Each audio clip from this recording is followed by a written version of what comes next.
Thank you very much for the invite, and thank you for having me as one of your speakers this morning. And I've entitled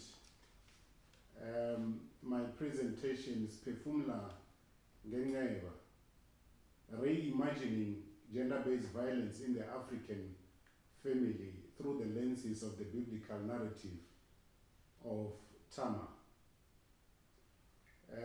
By way of introduction, let me affirm that indeed, Siphefumula ngenxeba, we're breathing through the wound.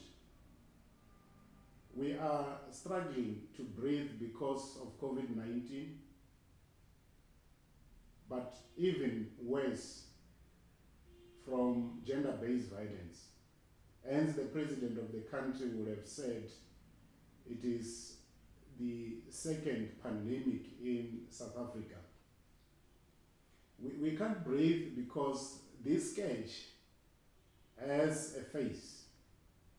And for the sake of our conversation today, I will speak to the issue around African family as the face of gender-based violence. It affects women, children, and men in the African family unit. However, I have chosen to look at the plight of women and children within the African family through the lenses of the biblical narrative of Tamar, as we read it from 2 Samuel chapter 13. In the efforts to say, what can we as a church try to reimagine an ecclesial praxis that is life-affirming and liberating at the same time. There are a few presuppositions that I would like to highlight in the beginning, because they are going to sort of guide me in this conversation, and also highlight why the African family in particular.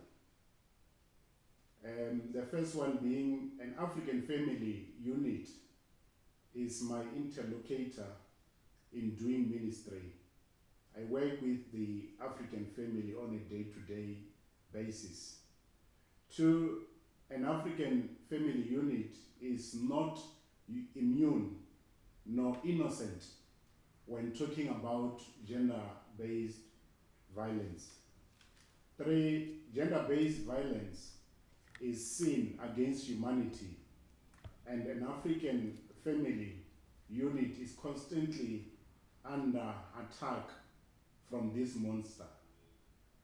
The gender-based violence, 4, is destroying the very fiber of African families to the core, including African churches. 5, family members and even those who come from church cycles are either perpetrators or accomplices or bystanders to gender-based violence in the African family unit. And the last presupposition is that gender-based violence knows no gender limits. Women in the African context are violated, men as well, and even children. And coming to think of it, the gender-based violence, especially when it manifests around femicide, we realize that in South Africa it's very high. We rank the 4th in as many countries, around 186 countries.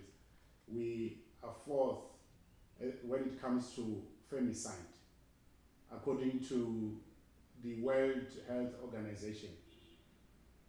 Because of the time factor, I will limit my presentation in this conversation to 3 issues. The first being gender-based violence in the African family.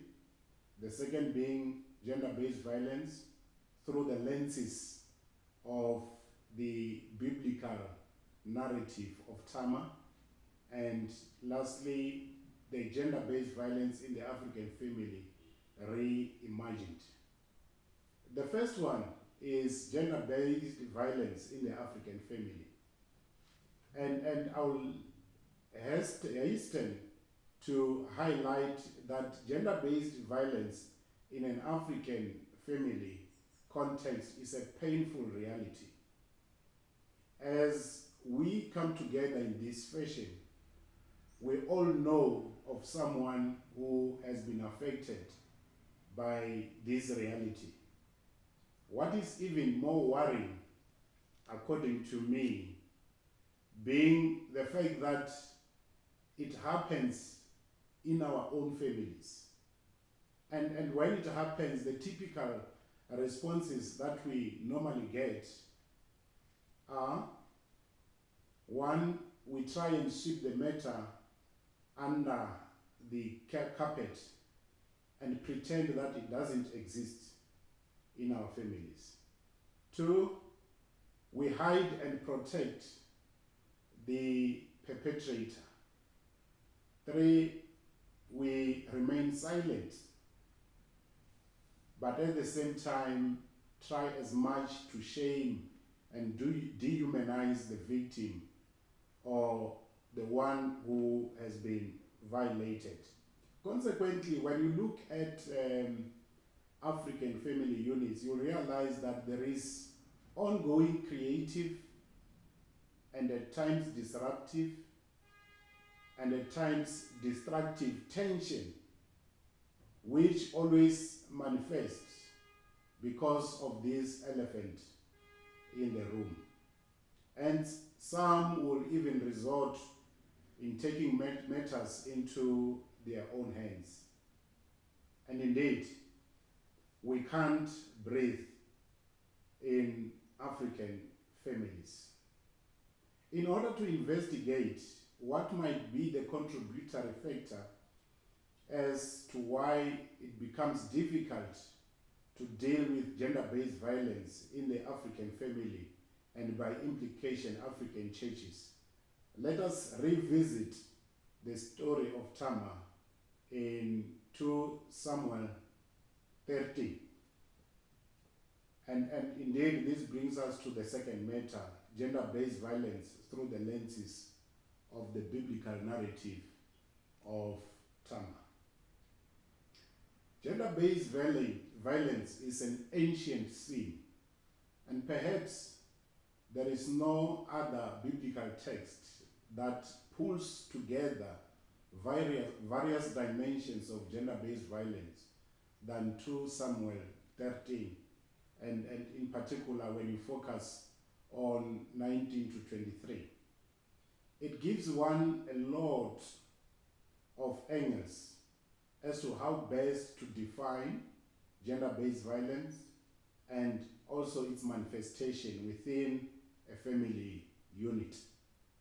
It opens one's eyes to see the kind of devastations experienced when gender-based violence happens within a family unit. Hence, I've chosen to use the lenses of Tamar's story in reimagining gender-based violence in the African family. The storyline runs as follows. 1, Tamar, a daughter to the king, King David, was tricked and raped by Amnon, his brother. 2, Tamar was sexually and physically abused by her brother, even when she had begged him to respect Israel's laws and not sexually violate her. 3, accomplices and bystanders included, among others, Amnon's father, and the servants in Amnon's house, and the friend who had plotted with him this criminal activity.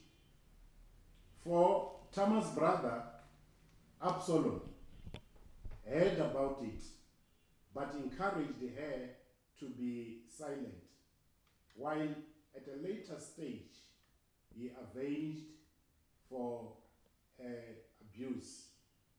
5, the king, King David, heard that an abomination has been committed by his firstborn, and he became very angry. But what is amazing is that he could not do anything to his son Amnon. He couldn't punish him. This is the long and short of the Tamar narrative. But this is what we learn from it. Something that resembles the untold and told storylines in African families and churches. Namely, 1, in terms of defining gender-based violence, it is a sin committed against humanity from a gender-biased perspective. It defines violence that is committed from a gender-biased perspective. There are various elements that we can't ignore in defining and even trying to contextualize gender-based violence in the biblical narrative of Tamar, and even as it applies to an African family. We can only talk about gender-based violence when we start talking about subtle activities that we commit as influenced by our gender biasness, namely marginalization or exclusions based on class, beauty, ugliness, and even external features. Silencing, demeaning, disrespecting, abusing, be it verbal or physical or even emotional, bullying, assaulting, be it as it relates to one's personality or physically or even psychologically, and even going to a point of plotting to kill. As we know, in South African context, there are as many who had suffered from femicide, killed by their boyfriends, killed by their husbands, and some even killed by their wives. Harassment, be it verbal or emotional or mental or even sexually. All these elements are located in Tamar's story and can still be located in gender-based violence within the African family unit, and churches that also in a way can assist in defining this monster in our midst. 2, second, the Tamar story speaks to the heart of gender-based violence. So I'm saying, and I'm claiming that gender-based violence has a heart.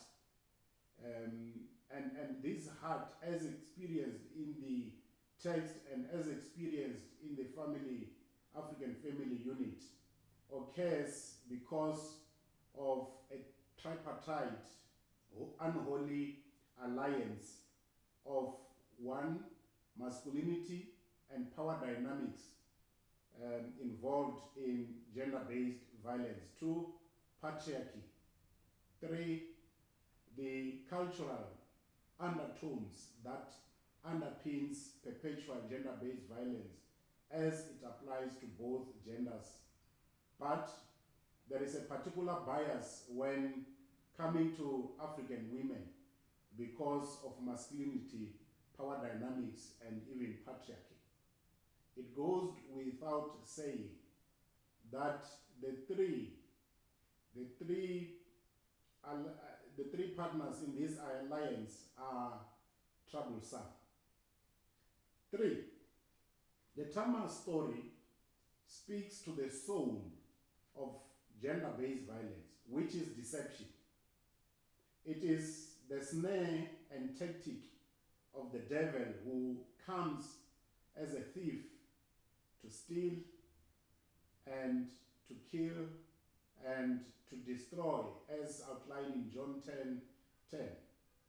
Tactics in this instance include, among others, plotting, coercive powers, and force, use of force to be able to violate the other. The actions are evil and dehumanizing. 4. Gender-based violence is a sin against humanity and it dehumanizes. Tamar was deceived, raped, and rejected. 5. When you read this story, you realize that the victim was silenced. So there is silencing of victims as far as the gender-based violence is concerned. Victims are told to go home and find a way to remain silent. It feels like their pain is no pain at all, and therefore no one is ready to listen to their stories. That's why we have so many untold stories in the African family unit, be it at home or even in the presence of our law enforcement agencies. Victims are encouraged to remain silent because of the fear of stigmatization. 6. Gender-based violence opens a wound to the victims and in some instances their families.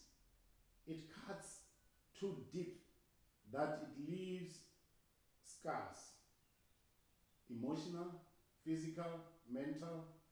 People end up with depression, heart attack, strokes, and even death. The reality is that some end up getting suicidal thoughts and sometimes mental illnesses. Victims surely can't breathe, and sometimes family members go through the same experience, as in the case of Absalom, Tamar's brother, who ended up pretending like it's not hurting, but in the end he killed the perpetrator, what in our context would talk about mob justice in the African context within the family unit. The last issue that I would like to speak to is, and this is the third issue, my main sub theme, is gender-based violence in the African family reimagined. And what I'm trying to do here in this sub-theme is to ask the question, how do we move forward as we reimagine gender-based violence within the African family context as reflected in the biblical story of Tamar. And I want to suggest the following, and I draw these lessons also from the biblical story of Tamar. 1, we should be able to rise and say no to violence, gender-based violence. 2, we should also be able to rise and say no to reverse gender-based violence. 3, we should be able to say no to taking the law into our own hands. 4, we should be able to say no to the stigma and shaming of those who are violated, even their families. And then 5, we should be able to discontinue the silence, no to continued silence. And in a way, the call is for us to break the silence. 6, we need to stand where God stands in seeking justice for those who are violated. And 7, provide hope by journeying with the victims towards the recovery and restoration road that they will take. It is not easy, but it has to be done. It requires what I call holistic ecclesial praxis. That is life affirming and also life liberating at the same time. And lastly, but not the least, we should provide advocacy against gender-based violence. We need to become prophets who are able to pronounce when we see gender-based violence happening within the family, African family unit. We should be able to provide the prophetic voice and be able to indeed rise and say no in a much clearer way. Let me conclude.